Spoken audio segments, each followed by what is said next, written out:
آج کل ہمارے ہاں زکوٰۃ کے معاملات میں لوگ نرمی بلکہ غفلت برتتے ہیں۔ وہ کیا ہے؟ زکوٰۃ نہیں دیتے۔ سنیں، میں ایک جملہ کہہ رہا ہوں، ذرا توجہ سننا۔ سال زکوٰۃ میں ایک بار 1 لاکھ پہ 2,500 ہے۔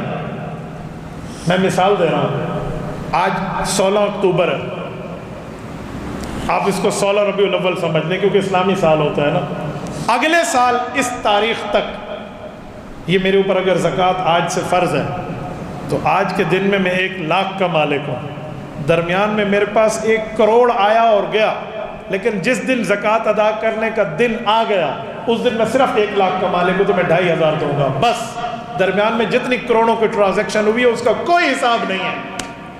یہ ہے زکوٰۃ، اتنا ایزی اور آسان معاملہ۔ ہم لوگ سمجھتے نہیں بڑا مشکل ہے۔ 40واں حصہ ہے آج کے دن میں جو پیسے آئے، درمیان میں جتنے آئے اس کا کوئی حساب، آخری دن کو حساب کرو جس دن زکوٰۃ فرض ہو رہی ہے، اور لوگ اس کے اوپر بھی نہیں دینے پہ بیٹھے ہیں۔ اور قرآن کریم کہتا ہے یوم یحمیٰ علیہا فی نار جہنم، جہنم ان کو بخار ہو جائے گا، حما بخار کو کہتے ہیں۔ کاویہ جانتے ہیں؟ کاویہ سے ٹانکا لگایا جاتا ہے جس کی تار کو پگھلا کر، قرآن کہتا ہے فَتُقْوَى بِهَا جِبَاؤُهُمْ، کاویہ کی طرف داغا جائے گا ان کے ماتھوں پر۔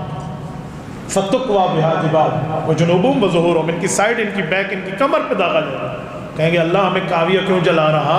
فرمائیں گے هَذَا مَا كَنَزْتُمْ لِأَنفُسِكُمْ، کہ تم نے اللہ کی نافرمانیاں کی تھی، یہ تم نے زکوٰۃ کے معاملات میں غریبوں کا حق اپنے پاس رکھا تھا۔ اچھا، جو زکوٰۃ دیتا ہے اس میں بھی ایک مسئلہ ہے، وہ کیا ہے؟ وہ کسی غریب کو جا کر زکوٰۃ دے تو وہ سمجھتا ہے یہ غریب میرا کاسا لیس ہے، اس کی آنکھیں میرے سامنے نیچے ہیں، کیوں؟ میں اس کو دینے والا ہوں۔ اے اللہ کے بندے، تو نے کیا سوچ رکھ لی؟ آؤ میں تمہیں اماں جان ام المؤمنین حضرت عائشہ رضی اللہ عنہا کا واقعہ سناتا ہوں۔ اپنے بھانجے جن کو بیٹا بنایا ہوا تھا، عائشہ کی اولاد نہیں تھی، عبداللہ بن زبیر کو بیٹا بنایا تھا، اپنے بھانجے کو حضرت اسماء رضی اللہ عنہا کے بیٹے کو کہا بیٹے یہ پیسے لو لو، اماں جان میں نے لے لیے، وہ فلاں غریب ہے نا، وہ بزرگ ہیں، صحابی ہیں، ان کو جا کے دے دینا، یہ زکوٰۃ کے پیسے ہیں، خیال کرنا، 2 کاموں کا خیال کرنا۔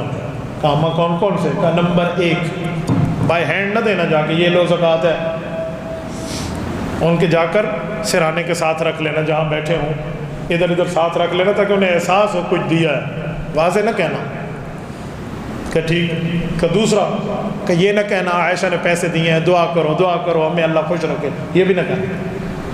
بھانجا کہتے میرے دل میں بات آئی کیوں، لیکن اس وقت پوچھا نہیں، اس وقت چلا گیا، جا کے دے آیا، ایسے ہی دیا جیسے کہا، واپس آ گیا۔ اماں کو یوں دیکھ رہا ہوں، ماں ہوتی ہے نا، کہ بیٹا تیری آنکھیں مجھ سے کچھ سوال کر رہی ہیں کہ کیا؟ کہ یہ تو فرمائیں گے، یہ 2 عجیب کام آپ نے بتا دیے، اسے ہاتھ میں بھی نہ دو، سائڈ میں رکھ دو، اور اسے دعا کا بھی نہ کہو، یہ کیا مسئلہ ہے؟ انہوں نے کہا بیٹا ہاتھ میں دو گے تو گلٹی فیل کرے گا کہ اللہ میرے یہ وقت آ گیا، میں لوگوں کی زکوٰۃوں پر گزارا کر رہا ہوں، تو کہا تو نیکی کر کے اپنی نیکی کو ضائع کر رہا ہے، اس لیے بس احساس ہو کچھ دیا ہے بس اس کے ساتھ رکھ لے۔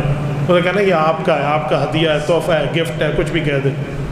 کہا ٹھیک ہو گیا، بہت اچھا میں سمجھا، لیکن اماں دعا والی بات پہ مجھے آبجیکشن ہے کہ بندہ دعا کا تو کہہ دے، ہم نے اس کے ساتھ مدد کی ہے۔ کہا نہیں بیٹا آپ نہیں سمجھے، یہ میں اپنے سر سے اپنا حق اتار رہی ہوں، اس پہ احسان تھوڑی کر رہی ہوں اسے دعا کا کہوں، یہ تو اللہ اس کا بھلا کرے کہ وہ وصول کر کے میرے مال کو پاک کر رہا ہے۔ خذ من اموالہم صدقہ تطہرہم، اگر وہ وصول کر کے پاک نہ کرتا تو میرا مال پاک کیسے ہوتا؟ یہ تو ہمیں اس کا شکریہ ادا کرنا چاہیے کہ بھائی اللہ آپ کو خوش رکھے، آپ نے ہمارے مال کو پاک کیا۔ تو کہا دعا تو ہمیں کرنی چاہیے اللہ اس کا بھلا کرے، الٹا زکوٰۃ بھی اس کو دے، اس کو دعا کرو، ایسی کوئی احسان کیتے ہیں دعا کرے؟ لاہور کے غیوروں، یہ اماں عائشہ رضی اللہ عنہا نے بہت بڑا سبق دیا ہے۔